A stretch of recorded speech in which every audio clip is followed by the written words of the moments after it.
What's up, people? It's Monday morning out here, Chicago. We just got about 12, 13 inches of snow.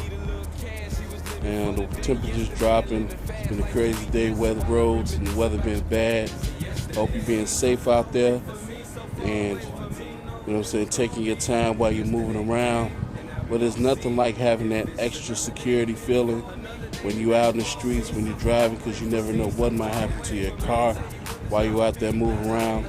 And that's why you should always make sure you have your MCA roadside assistance.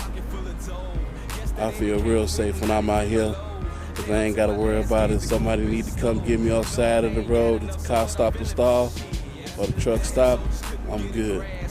So make sure you find out how you get your MCA roadside assistance. If you need any questions, come holler at your boy Tom, and I'll show you how to get straight and get that extra coverage with that extra security. You have a blessed day, stay warm, and I'll holler at you next time.